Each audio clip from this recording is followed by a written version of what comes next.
അള്ളാഹു പറയുന്നത് വജസാഹും ബിമാ സബറു,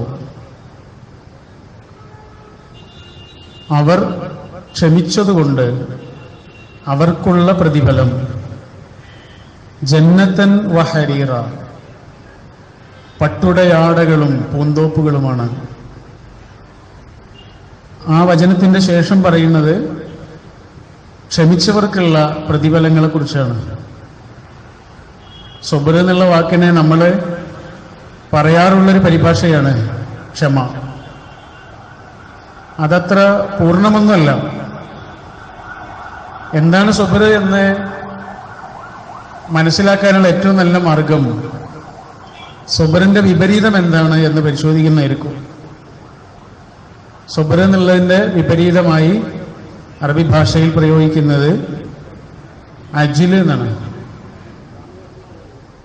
അജിൽ എന്ന് പറഞ്ഞാൽ ധൃതി എന്നോ എടുത്തുചാട്ടമെന്നോ പക്വതയില്ലായ്മ എന്നോ ആലോചിക്കാതെയുള്ള തീരുമാനമെന്നോ അതൊക്കെയാണ് അതിൻ്റെ അർത്ഥം. അപ്പൊ ക്ഷമയുടെ അർത്ഥം എന്താണ്? അതാണ് സബറിന്റെ അർത്ഥം എന്താണ്? അതാണ് സബർ. സബർ എന്ന് പറഞ്ഞാൽ ക്ഷമ എന്നൊരു അർത്ഥം കൊണ്ട് അത് അവസാനിക്കില്ല. ഖുർആനിൽ 200-ലേറെ സ്ഥലങ്ങളിൽ പ്രയോഗിച്ചിട്ടുണ്ട്. പക്ഷെ ഓരോ ഇടങ്ങളിലും വ്യത്യാസമുണ്ട്. വതവാസൗ ബിൽ ഹഖ് വതവാസൗ ബിസ്സബ്ർ. അവിടെ പറഞ്ഞത് സത്യം പരസ്പരം പറയുന്നവർ, സത്യം പരസ്പരം വസിയത്ത് ചെയ്യുന്നവർ. അതിന്റെ തൊട്ടുടനെ പറഞ്ഞത് ക്ഷമ പരസ്പരം വസിയത്ത് ചെയ്യുന്നവർ. ഒരു തഫ്സീറിൽ കാണാം, സത്യം പറയുന്നിടത്ത്, യാഥാർത്ഥ്യങ്ങൾ പരസ്പരം പറയുന്നിടത്ത് അതാരാണോ പറയണത് അവർക്ക് നന്നായി ക്ഷമിക്കേണ്ടി വരും. ആ മാർഗത്തിൽ അവർക്ക് പലത് സഹിക്കേണ്ടി വരും. അതാണ് അവിടെ ഉദ്ദേശിക്കുന്ന സബർ എന്ന് പറയുന്നുണ്ട്. ഇങ്ങനെ ഓരോരോ സന്ദർഭങ്ങളിലും അതിന് അർത്ഥവ്യത്യാസങ്ങളുണ്ട്. അതെല്ലാം കൂടി എടുത്തിട്ട് പരിശോധിച്ചാൽ മനസ്സിലാകുന്ന കാര്യം സബർ എന്ന് പറയുന്നത് ഒരു മുസ്ലിമിന്റെ പേഴ്സണാലിറ്റിയാണ്, ഒരു മുസ്ലിമിന്റെ വ്യക്തിത്വമാണത്. ഏതെല്ലാം നന്മകൾ കൊണ്ട്, വിവേകം കൊണ്ട് ഒരാൾ എങ്ങനെയാണോ ചെത്തിമിനിക്കപ്പെടുന്നത് അതാണ് സബർ. ക്ഷമ എന്നൊരർത്ഥം കൊണ്ട് അവസാനിക്കുന്ന ഒന്നല്ലത്. ഇപ്പൊ നമ്മുടെ ജീവിതത്തിൽ ഒരു വിഷമം വന്നു, അവിടെ നമുക്കൊരു സബർ വേണം. അതിന്റെ അർത്ഥം എന്താണെന്ന് നമുക്കറിയാം. പക്ഷെ നമ്മുടെ ജീവിതത്തിൽ തിന്മ ചെയ്യാനുള്ളൊരു സാഹചര്യം വന്നു, അവിടെയും സബർ വേണം. അവിടെ അർത്ഥം മാറിപ്പോയി. എൻ്റെ കണ്ണിന് കൗതുകമുള്ളൊരു കാഴ്ച എൻ്റെ കണ്ണിന്റെ മുന്നിലുണ്ട്. പക്ഷെ ഞാനതിലേക്ക് നോക്കാതിരിക്കണം എന്നുണ്ടെങ്കിൽ എൻ്റെ കണ്ണിനൊരു സബർ ആവശ്യമുണ്ട്. സബറ എന്നുള്ള വാക്കിനെ ഖുർആൻ ഉപയോഗിച്ച ഒരർത്ഥം തന്നെ പിടിച്ചു നിൽക്കുക എന്നാണ്. നരകത്തിൽ തന്നെ അവർ പിടിച്ചു തൂങ്ങുകയാണോ, നരകത്തിൽ തന്നെ പിടിച്ചു നിൽക്കുകയാണോ എന്ന അർത്ഥത്തിൽ ഖുർആനിൽ ഒരു പ്രയോഗമുണ്ട്, അസ്ബറഹും അലന്നാർ. സബർ എന്നാണ് അവിടെ ഉദ്ദേശിച്ചത്. അപ്പോ വലിയ അർത്ഥം, വലിയ മാനങ്ങളുള്ള അർത്ഥമുള്ളൊരു പ്രയോഗമാണ് സബർ. ജീവിതത്തിന്റെ വ്യത്യസ്തങ്ങളായ തലങ്ങളിൽ ഒരു മുസ്ലിം ജീവിതത്തെ ക്രമീകരിക്കേണ്ട ഒരു ഫ്രെയിമിന്റെ പേരാണ് സബർ. ആ അർത്ഥത്തിലാണ് ഖുർആന് നമ്മളെ സ്ഥൈര്യമുള്ള, ആത്മബലമുള്ള, ജീവിതത്തിൽ എവിടെയും പിടിച്ചു നിൽക്കാൻ കഴിയുന്ന, സങ്കടങ്ങളിലോ വേദനകളിലോ പരീക്ഷണങ്ങളിലോ പതറാതെ നിൽക്കാനുള്ള ഒരു ആത്മധൈര്യം നമുക്ക് പകർന്നു തരികയാണ് ചെയ്യുന്നത്. അവിടെ പ്രയോഗിച്ചിട്ടുള്ള പദവും സബർ എന്ന പദമാണ്. ഖൽബ് എന്ന പദത്തിന്റെ അർത്ഥം നമുക്കറിയാം, ഇളകിക്കൊണ്ടിരിക്കുന്നത് എന്നാണ്. ഖൽബ്, ഹൃദയം എന്ന് നമ്മളതിന് അർത്ഥം പറയുന്നു. അതിന്റെ ഭാഷാപരമായ അർത്ഥം ഇളകിക്കൊണ്ടിരിക്കുന്നത് എന്നാണ്. വിശ്വാസം എന്നതിന് നമ്മൾ ഉപയോഗിക്കാറുള്ള ഒരു പദം അഖീദ എന്നാണ്. അഖീദ എന്നുള്ള വാക്ക് വന്നിട്ടുള്ളത് ഉഖദ് എന്ന വാക്കിൽ നിന്നാണ്. ഉഖദ് എന്ന് പറഞ്ഞാൽ നമുക്ക് കേട്ട് പരിചയമുള്ളൊരു പദമാണ്. നഫാസാത്തി ഫിൽ ഉഖദ് എന്ന് കേട്ടിട്ടുണ്ട്. ഉഖദ് എന്ന് പറഞ്ഞാൽ കെട്ട് എന്നാണ്. കെട്ടുകളിൽ ഊതുന്നവർ, അതാണ് നഫാസാത്തി ഫിൽ ഉഖദ്. ഉഖദ് എന്ന പദത്തിൽ നിന്നാണ് അഖീദ എന്നുള്ള പദം ഉണ്ടായിട്ടുള്ളത്. അപ്പൊ അഖീദ എന്ന് പറയുന്നത് ശരിക്കും എന്താണ്? അതൊരു കെട്ടാണ്. നമ്മൾ കഴിഞ്ഞ ഖുതുബയിൽ അതിന്റെ ചില ഭാഗങ്ങൾ പറഞ്ഞിരുന്നു. അപ്പൊ ഇളകിക്കൊണ്ടിരിക്കുന്ന കൽബിനെ ഇളകാതെ നിൽക്കുന്ന ഒരു അഖീദയിൽ ബന്ധിപ്പിക്കണം. എങ്കിൽ മാത്രമേ നേരത്തെ പറഞ്ഞ സ്ഥൈര്യവും ആത്മധൈര്യവും ജീവിതത്തിന്റെ ഏത് സങ്കീർണമായ അവസ്ഥകളിലും പിടിച്ചു നിൽക്കാനുള്ള കെൽപ്പും ഒരു മുസ്ലിമിന് കൈവരുള്ളൂ. ഒരു കുട്ടിയൊരു നൂലിൽ ഇങ്ങനെ പിടിച്ചു നിൽക്കുന്നുണ്ട്. അപ്പൊ നമ്മൾ ചെന്നിട്ട് ചോദിക്കുകയാണ്, എന്തിനാ മോനെ ഈ നൂലിൽ പിടിച്ചിരിക്കണേ? അപ്പൊ അവൻ പറയേണ്ടത് നൂലല്ല, ഈ നൂലിന്റെ അങ്ങേ തലക്കിലൊരു പട്ടമുണ്ട്. ആ പട്ടാണ് അവൻ പിടിച്ചുകൊണ്ടിരിക്കുന്നത്. പട്ടവൻ കാണുന്നൊന്നുമില്ല, അത് ആകാശത്തിന്റെ നീലിമയിലേക്ക് അങ്ങനെ മറിഞ്ഞു പോയിട്ടുണ്ട്. നമ്മുടെ കണ്ണിനെത്താൻ കഴിയാത്ത അത്ര ദൂരേക്ക് പോയിട്ടുണ്ട്. പക്ഷെ ആ പട്ടത്തിന്റെ ബലം അത് പൊട്ടിപ്പോയിട്ടില്ല എന്ന ഒരു അറിവ് ആ നൂലിൽ അവന് കിട്ടുന്നുണ്ട്. ആ നൂലെങ്ങാനും പൊട്ടിപ്പോയാലോ പട്ടം അതിന്റെ വഴിക്ക് പോകും, നൂല് താഴേക്ക് അവന്റെ കയ്യിലേക്ക് വന്ന് വീഴുകയും ചെയ്യും. ആ ഒരു അറിവുണ്ടല്ലോ, ആ ബന്ധിപ്പിക്കുമ്പോൾ ലഭിക്കുന്ന ഒരു അറിവ്. നമ്മൾ സന്ധ്യാസമയത്ത് കടപ്പുറത്ത് ചെന്നാലേ സൂര്യൻ ഇങ്ങനെ അസ്തമിക്കുന്നത് കാണാം. സൂര്യൻ അസ്തമിക്കുന്നു, ആകാശത്തിന്റെയും കടലിന്റെയും നടുവിലൊരു വര ഇങ്ങനെ കാണാം, ഒരു നേർത്ത രേഖ കാണാം. സത്യത്തിൽ അതാണ് ആത്മീയത എന്ന് പറയുന്നത്. ആകാശവുമായുള്ള നമ്മുടെ ബന്ധമാണ്. ഭൂമിയിലാണ് ജീവിതം, പക്ഷെ ആകാശലോകവുമായാണ് നമ്മുടെ ബന്ധം. പടച്ചവനുമായുള്ള ഒരാളുടെ നിരന്തരമായ ആ സമ്പർക്കമാണ് ഒരാളെ ആത്മധൈര്യമുള്ളൊരു വ്യക്തിയാക്കി മാറ്റുന്നത്. ഞാൻ ഒറ്റക്കല്ല എന്ന ഒരു ആത്മബോധം അയാൾക്ക് കൈവരികയാണ്. അയാൾ പിന്നെ എവിടെയും തകരൂല. കാസർഗോഡ് ഒരിക്കൽ ഒരു സംസാരത്തിന് വേണ്ടി പോയതായിരുന്നു. അങ്ങനെ പ്രസംഗം കഴിഞ്ഞിട്ട് താഴേക്ക് ഇറങ്ങിയപ്പോൾ ഒരു ഉമ്മ വന്നിട്ട് കാണണമെന്ന് പറഞ്ഞു, സംസാരിക്കാനുണ്ട് എന്ന് പറഞ്ഞു. അങ്ങനെ ആ ഉമ്മയോട് ഇങ്ങനെ സംസാരിക്കുകയാണ്. അവർ കുറെ അവരുടെ കാര്യങ്ങളൊക്കെ പറഞ്ഞതിന്റെ ചുരുക്കം ഇത്രയാണ്: ഭർത്താവ് ഗൾഫിൽ വെച്ച് മരിച്ചു, പിന്നെ ആകെ 2 ആൺകുട്ടികളാണ്, അവർ ദൂരെ എവിടെയോ പഠിക്കുകയാണ്. അവര് വെക്കേഷന് നാട്ടിൽ വന്നു. ചെറുപ്പം മുതൽ അവർ കുളിക്കാൻ പോകുന്ന പുഴയുണ്ട് വീടിന്റെ അടുത്ത്. അങ്ങനെ ആ പുഴയിലേക്ക് കുളിക്കാൻ പോയതാണ്. ആ 2 മക്കളും അവരുടെ ഒരു കൂട്ടുകാരനും പുഴയിൽ മുങ്ങി മരിച്ചു. ആ ഉമ്മക്ക് പിന്നെ ആരുമില്ല. ആ ഉമ്മ നമ്മളോട് പറഞ്ഞതാണ്, മോനെ ഖുർആൻ പഠിച്ചിട്ടില്ലായിരുന്നെങ്കിൽ ഞാൻ ആത്മഹത്യ ചെയ്തിട്ടുണ്ടാവും. ഖുർആൻ പഠിച്ചപ്പോൾ അവർക്ക് എന്താ കിട്ടിയത്? അവർക്കൊരാളെ പരിചയപ്പെട്ടു. അതാണ്, എന്തൊക്കെ നഷ്ടപ്പെട്ടാലും നഷ്ടപ്പെടാത്ത ഒരാളെ അവർ പരിചയപ്പെട്ടു. ആരൊക്കെ പോയാലും കൂടെ നിൽക്കുന്ന ഒരാളെ അവർ പരിചയപ്പെട്ടു. ആ പരിചയം അവരെ ഏറ്റവും വലിയൊരു കരുത്തിലേക്ക് എത്തിക്കുന്നു. അതാണ് വജസാഹും ബിമാ സബറു ജന്നത്തൻ വഹരീറ. ജീവിതത്തിന്റെ സങ്കടങ്ങളിലും ജീവിതത്തിന്റെ സന്തോഷങ്ങളിലും അറ്റുപോകാത്ത ഒരു ബന്ധം അള്ളാഹുവിനോട് ഉണ്ടാക്കിയെടുക്കുക എന്നുള്ളതാണ് പ്രധാനം. ചിലപ്പോൾ സന്തോഷം കൊണ്ടായിരിക്കും അത് നഷ്ടപ്പെടുന്നത്, ചിലപ്പോൾ സങ്കടം കൊണ്ടായിരിക്കും അത് നഷ്ടപ്പെടുന്നത്. അള്ളാഹു അങ്ങനെ തന്നെ പറയുന്നുണ്ട്, വഇന്ന ഇദാ അദഖ്നൽ ഇൻസാന മിന്നാ റഹ്മത്തൻ ഫരിഹ ബിഹാ. മനുഷ്യന് നമ്മുടെ അടുത്തു നിന്നുള്ള എന്തെങ്കിലും സന്തോഷം കൊടുത്താൽ അവന് ആഹ്ലാദഭരിതനാണ്. സന്തോഷം എവിടുന്ന വരുന്നത്? നന്മ എവിടുന്ന വരുന്നത്?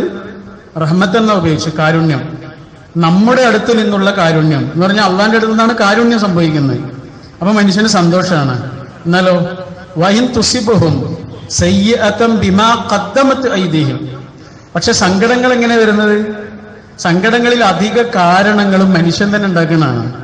അതുകൊണ്ടാണ് പ്രയോഗം പോലും അങ്ങനെയാണ്, സയ്യിഅതൻ ബിമാ ഖദ്ദമത് ഐദീഹിം. അവർ ചെയ്ത പ്രവർത്തനങ്ങളുടെ ഫലമായി അവർക്ക് ദുരനുഭവങ്ങൾ ഉണ്ടായാൽ ഫൈനൽ ഇൻസാന കഫൂറ, മനുഷ്യൻ നന്ദി കെട്ടവനായി മാറുന്നു. രോഗങ്ങളിൽ അധികം ഉണ്ടാവുന്നത് നമ്മുടെ തെറ്റായ ശീലങ്ങളോ തെറ്റായ ഭക്ഷണമോ തെറ്റായ ജീവിതക്രമമോ കാരണമാണ് എന്ന് മെഡിക്കൽ സയൻസ് എത്രയോ കാലമായി പറഞ്ഞുകൊണ്ടിരിക്കുന്നതാണ്.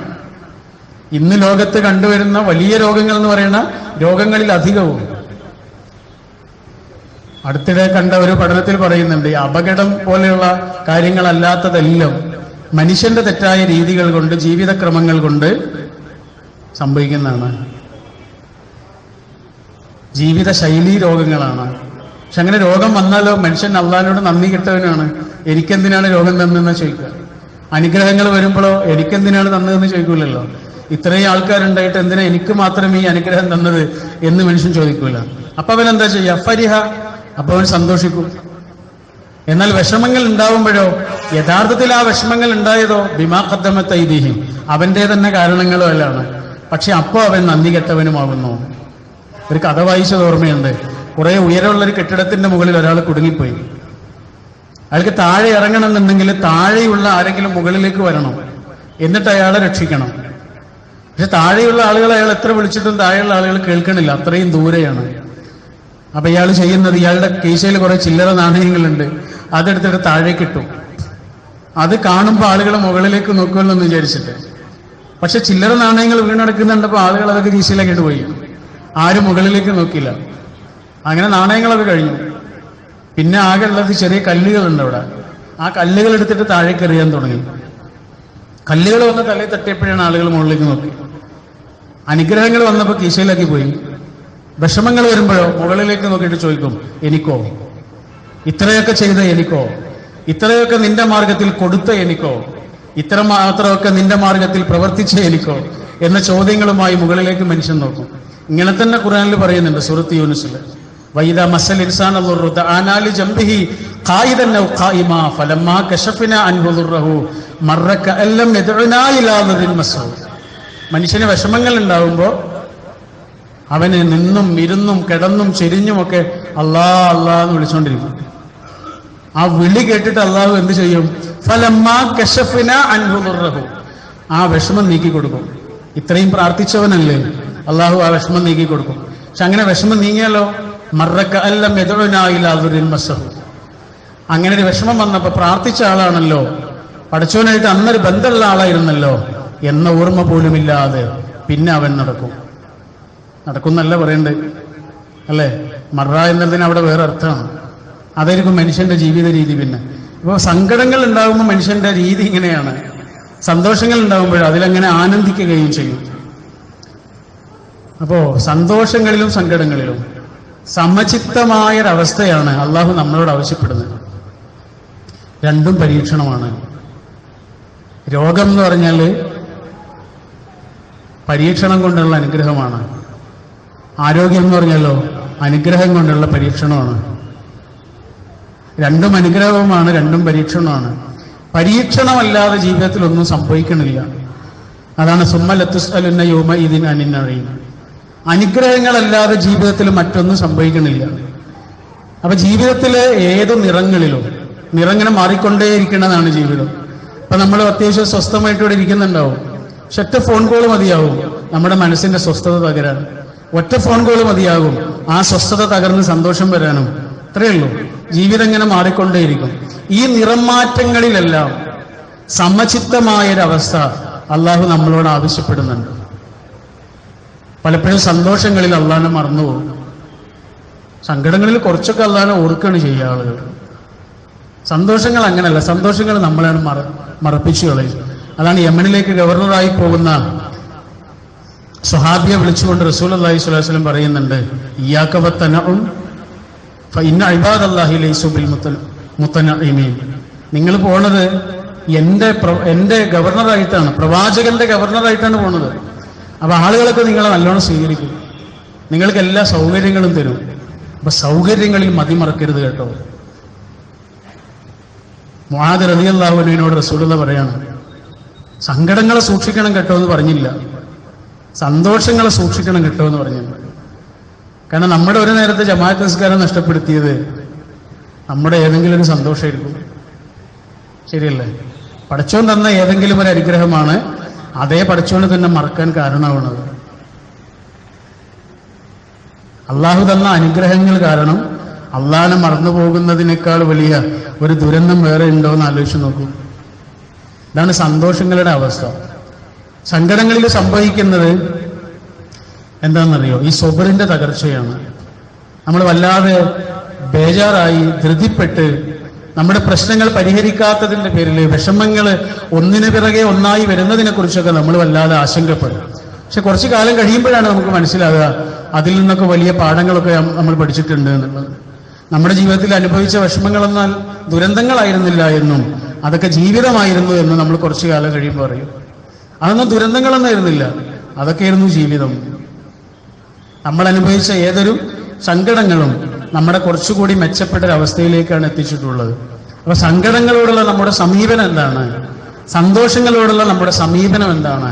സാധാരണ മനഃശാസ്ത്രകാരന്മാർ പറയാറുണ്ട് E+R=O. ഈ എന്ന് പറഞ്ഞ സംഭവങ്ങളാണ്, ഇവന്റ്സ് ആണ്. അതിൽ സന്തോഷങ്ങളുണ്ട്, സങ്കടങ്ങളുണ്ട്, ജീവിതത്തിലെ ഓരോ അനുഭവങ്ങളുണ്ട്. അതിനോടുള്ള നമ്മുടെ റിയാക്ഷൻ, അതിനോടുള്ള നമ്മുടെ സമീപനം അതെന്താണോ അതനുസരിച്ചാണ് ഔട്ട്കം, എന്ത് സംഭവിക്കുന്നു എന്നുള്ളത്. ഒരാൾ മരിച്ചു, അയാൾക്ക് യാതൊരു വരുമാനമല്ല, രാഷ്ട്രീയക്കാരനായിരുന്നു. രാഷ്ട്രീയത്തിന്റെ കാര്യങ്ങളായിട്ട് ഇങ്ങനെ നടക്കുക എന്നല്ലാതെ ഒരു വരുമാനമോ അദ്ദേഹത്തിന്റെ മക്കൾക്ക് എന്തെങ്കിലും ഒന്നും ഉണ്ടാക്കി വെക്കുക ഒന്നും ചെയ്തില്ല. അങ്ങനെ ജീവിച്ചു പോയൊരു മനുഷ്യൻ പെട്ടെന്ന് മരണപ്പെട്ടതോടുകൂടി ആ കുടുംബാകെ അനാഥാവുകയാണ്. നടന്ന സംഭവമാണ് കേട്ടോ. 2 പെൺകുട്ടികളാണ് ആകെയുള്ളത്. ഇയാൾക്ക് ആകെ വരുമാനമായിട്ടുള്ളത് അദ്ദേഹത്തിന്റെ റൂം നിറയെ പത്രങ്ങളാണ്. ഒരുപാട് പത്രങ്ങൾ ഓരോ ദിവസവും അതിന്റെ വരിക്കാരനാവുകയും വായിക്കുകയൊക്കെ ചെയ്യുന്ന ആളാണ്. അപ്പൊ കുറെ പത്രങ്ങളുടെ കെട്ടുകളുണ്ട് റൂമിൽ. ഇത് മാത്രമേ ഉള്ളൂ. ജീവിതത്തിന്റെ മുന്നിൽ നിസ്സഹായരായി നിൽക്കുന്ന ആ 3 ആളുകൾ, ഉമ്മയും 2 പെൺമക്കളും. ഒരു മാർഗമല്ല മുന്നോട്ട് പോകാൻ. അപ്പോഴാണ് മൂത്ത പെൺകുട്ടി ഒരു ആശയം പറയണത്. ആ പത്രങ്ങൾ കൊണ്ട് കവറുകൾ ഉണ്ടാക്കി. ആ കവറുകൾ പീടികയിൽ കൊണ്ടുപോയി വിൽക്കാൻ തുടങ്ങി. ആ നാട്ടിലെ കടക്കാരെല്ലാം അവരുടെ അടുത്ത് കവറുകൾ വാങ്ങാൻ തുടങ്ങി. ആ കവറുകൾ കൊണ്ടാണ് പിന്നെ അവർ ജീവിക്കാൻ തുടങ്ങുന്നത്. മെല്ലെ മെല്ലെ ഇങ്ങനെ പിച്ച വെക്കാൻ തുടങ്ങുന്നത്. ഉപേക്ഷിച്ച് കിടന്ന കടലാസു കഷ്ണങ്ങളിൽ നിന്ന് ജീവിതത്തെ കണ്ടെത്തിയ ആ പെൺകുട്ടി ഉണ്ടല്ലോ, അതാണ് റിയാക്ഷൻ എന്ന് പറയുന്നത്. സംഭവങ്ങൾ എന്തും സംഭവിക്കാം, നമ്മൾ അതിനോട് എങ്ങനെ സമീപിക്കുന്നു എന്നുള്ളതാണ് പ്രധാനം. അതാണ് അയ്യൂബ് നബി അലൈഹി സ്വലാമിന്റെ പ്രാർത്ഥന.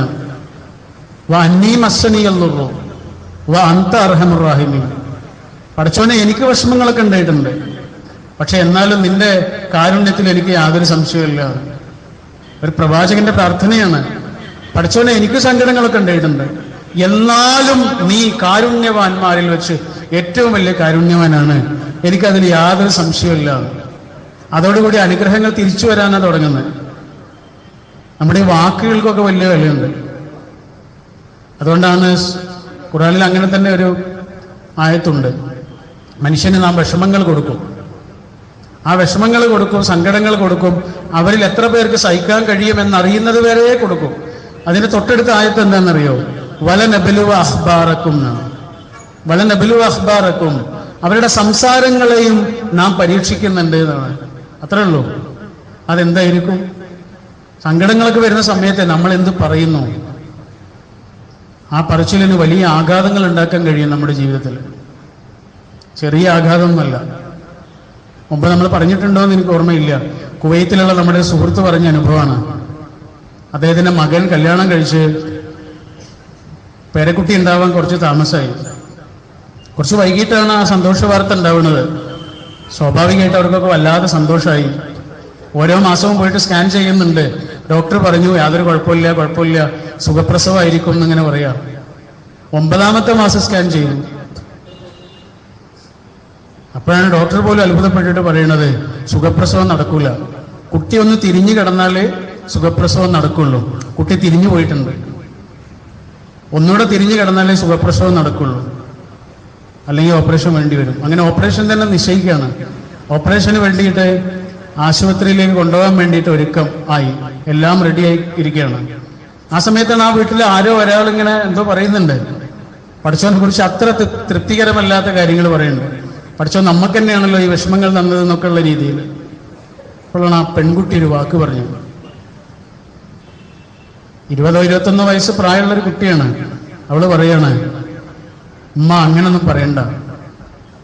നമ്മൾ ഖുർആൻ ക്ലാസ്സിൽ നിന്ന് പഠിച്ചത് ആകാശഭൂമികളെ മുഴുവനും തിരിച്ചുകൊണ്ടിരിക്കണ പഠിച്ചവനെ കുറിച്ചല്ലേ. ആകാശഭൂമികളെ മുഴുവനും തിരിച്ചുകൊണ്ടിരിക്കണ പഠിച്ചവന് നമ്മുടെ കുട്ടിയെ ഒന്ന് തിരിച്ചു കടത്താൻ കഴിയുള്ളൂ. ഞാൻ അങ്ങനെയാണ് പ്രാർത്ഥിച്ചത്. അവളതാ പറഞ്ഞത്, ഞാൻ അങ്ങനെയാണ് പ്രാർത്ഥിച്ചത്. ആകാശഭൂമികളെ മുഴുവനും തിരിച്ചുകൊണ്ടിരിക്കുന്നവനെ എൻ്റെ കുട്ടിയെ ഒന്ന് തിരിച്ചു കടത്തി തരണേ. ഡോക്ടർ പോലും പറയാണ് എന്താ അത്ഭുതമാണ് ഇവിടെ സംഭവിച്ചത്. സുഖപ്രസവമായിരുന്നു. ഞാൻ ആ കുട്ടിയെ കണ്ടിട്ടുണ്ട്. ഗുരുവായൂരിനടുത്താണ് അവരുടെ വീട്. അതാണ് അള്ളാഹു പറഞ്ഞ കദാലിക നുൻജിൽ മുഹ്സിനീൻ. അള്ളാനെ പ്രതീക്ഷിക്കുന്നവരുടെ കൂടെ അള്ള ഉണ്ടാവും, അത് നമ്മുടെ കൂടെ ഉണ്ടാവും. നമ്മുടെ വാക്കുകൾക്ക് വലിയ പ്രാധാന്യമുണ്ട്.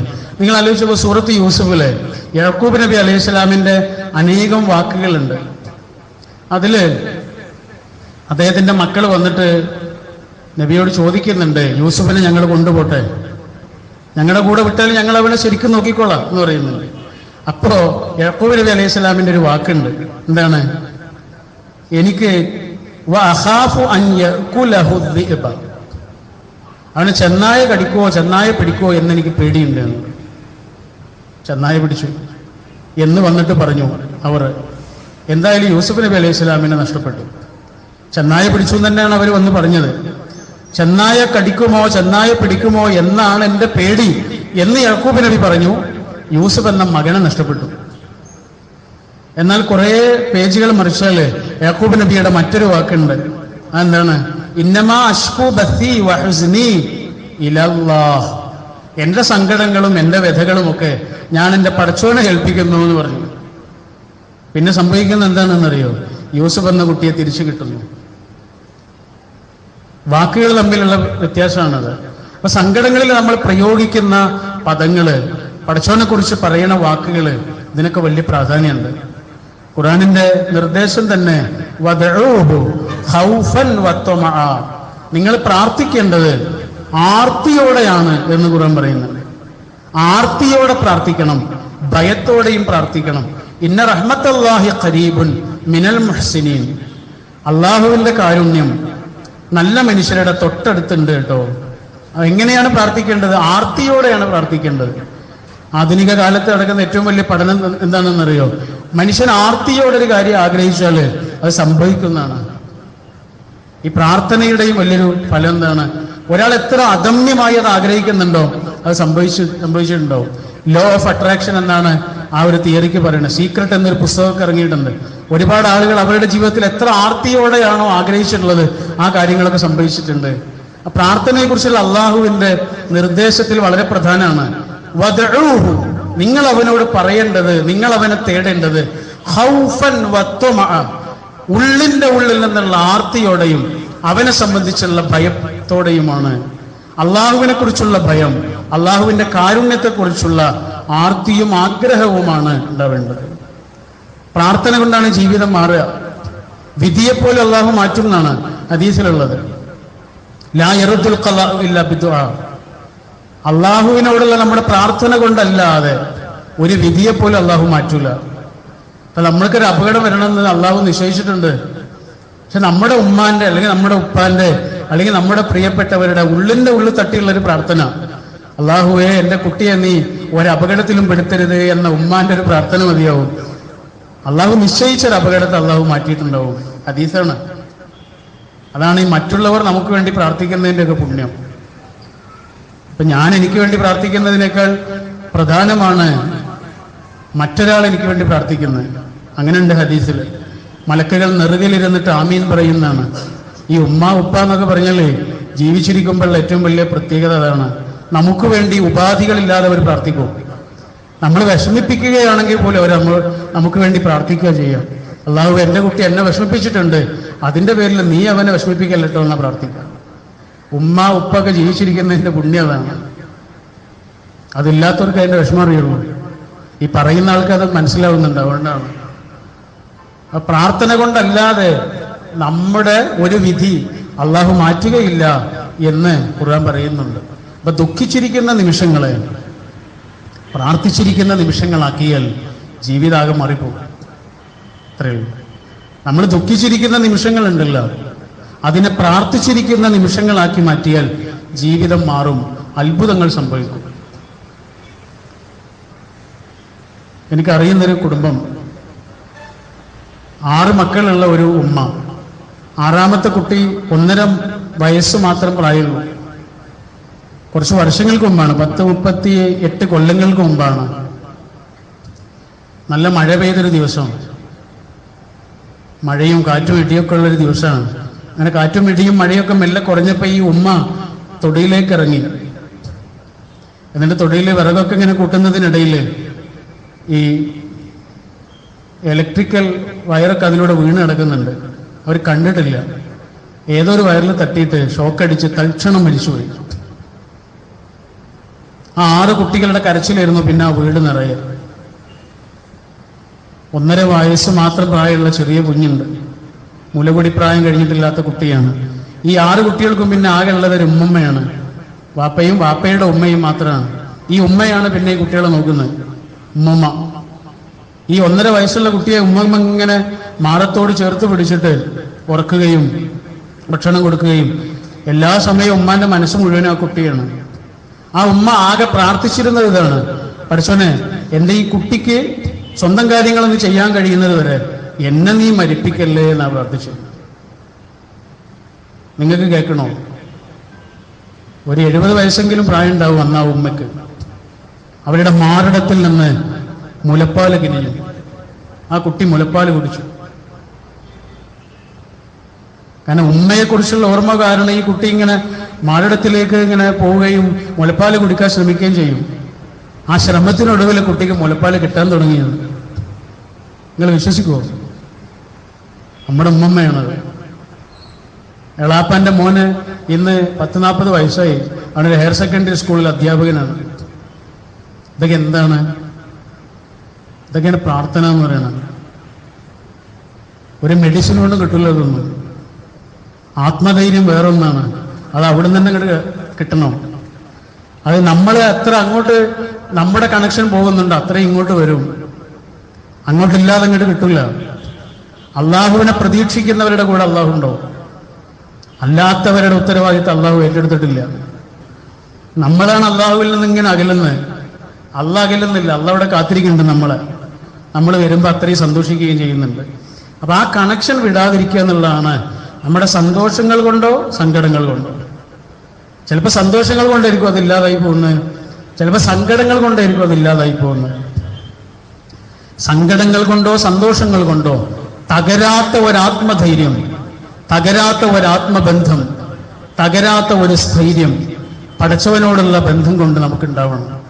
ആ തരത്തിൽ ജീവിതത്തെ ഇങ്ങനെ നിവർന്നു നിൽക്കാൻ, ജീവിതത്തിൽ ഇങ്ങനെ ധൈര്യത്തോടുകൂടി നിവർന്നു നിൽക്കാൻ കഴിയുന്നവരിൽ ഉൾപ്പെടാൻ അല്ലാഹു നമ്മെ ഓരോരുത്തരെയും അനുഗ്രഹിക്കുമാറാവട്ടെ.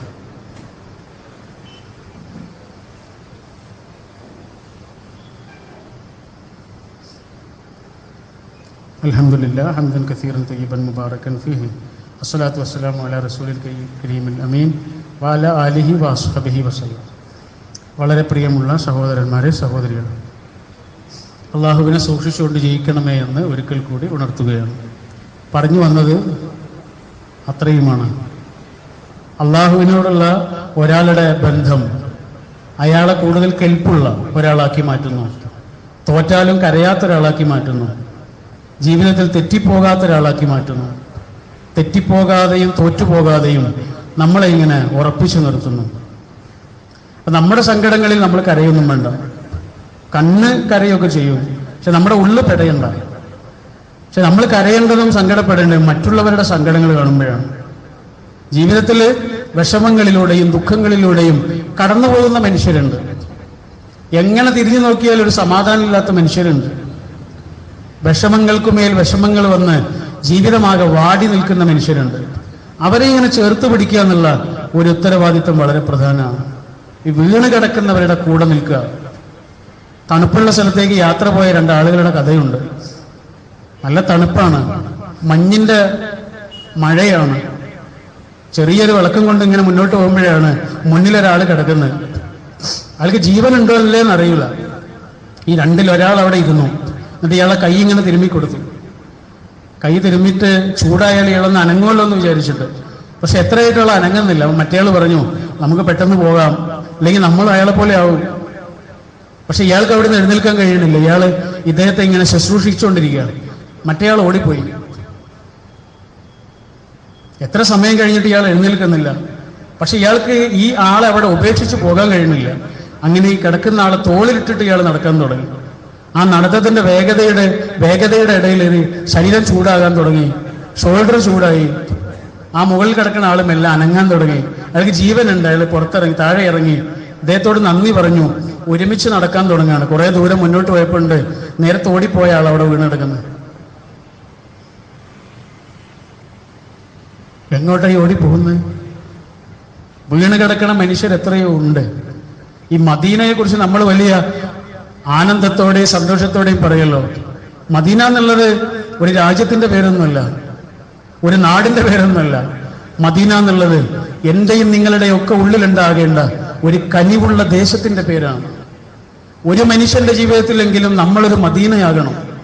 പരസ്പരം മദീനയാകേണ്ടവരാണ് നമ്മൾ.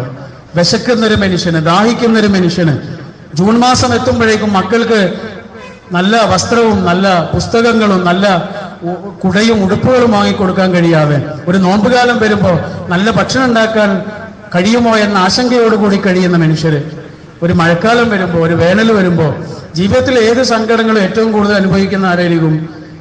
പാവപ്പെട്ടവരായിരിക്കും. ഇന്ന് കറണ്ടില്ല എന്ന് പത്രത്തിലുണ്ടെങ്കിൽ അതിന്റെ ദുരന്തം അനുഭവിക്കുന്ന ആരായിരിക്കും? പാവപ്പെട്ടവരാണ്, അല്ലേ? സമ്പന്നരുടെ വീട്ടിൽ അതിനാവശ്യമുള്ള സജ്ജീകരണങ്ങളൊക്കെ ഉണ്ടാവും. പാവപ്പെട്ടവൻ അതിൻ്റെയും ദുരന്തമാണ്. ജീവിതത്തില്, ലോകത്ത്, സമൂഹത്തിൽ എന്തൊക്കെ നടക്കുന്നുണ്ടോ അതിൻ്റെയൊക്കെ ദുരന്തങ്ങൾ ചെന്നടിയുന്നത് പാവപ്പെട്ടവന്റെ മേലായിരിക്കും, ഏത് സംഗതിയാണെങ്കിലും. അപ്പൊ നമ്മളെ ഈ പാവപ്പെട്ടവനെ, വീണ് കിടക്കുന്നവനെ ഇങ്ങനെ പിടിച്ചെഴുന്നേൽപ്പിക്കണം. അപ്പോഴാണ് ആ മദീനയാവുന്നത്. പരസ്പരം മദീനയാകേണ്ടവരാണ് നമ്മൾ. ആശ്വാസത്തിന്റെ നല്ല വാക്കുകൾ കൊണ്ട്, സമാശ്വാസത്തിന്റെ ഒരു ചേർത്തുപിടിക്കൽ കൊണ്ട് മനുഷ്യർക്ക് അഭയമാകേണ്ടവരാണ്. ആ അർത്ഥത്തിൽ ജീവിതം ധന്യമാകേണ്ടവരുമാണ്. അള്ളാഹു അനുഗ്രഹിക്കുമാറാവട്ടെ. സങ്കടങ്ങളിലും വേദനകളിലും മനസ്സ് തകരാതെ പിടിച്ചു നിൽക്കുന്നവരാകുവാനും, സങ്കടങ്ങളും വേദനകളും ഒക്കെ അതിലൂടെയൊക്കെ കടന്നു പോകുന്ന മനുഷ്യർക്ക് തണലും ആശ്രയവും ആശ്വാസവുമാകാൻ, അവരുടെ പുഞ്ചിരിക്കൊരു കാരണമാകുവാനും അള്ളാഹു നമ്മെ അനുഗ്രഹിക്കുമാറാവട്ടെ. ജീവിതത്തിന്റെ എത്ര സങ്കീർണമായ അനുഭവങ്ങളിലും അള്ളാഹുവിനെ കൈവിടാതെ ആ പ്രതീക്ഷയോടുകൂടി നിൽക്കുന്ന ധീരന്മാരായ സത്യവിശ്വാസികളും സത്യവിശ്വാസിനികളുമാകാൻ അള്ളാഹു നമ്മെ അനുഗ്രഹിക്കുമാറാവട്ടെ.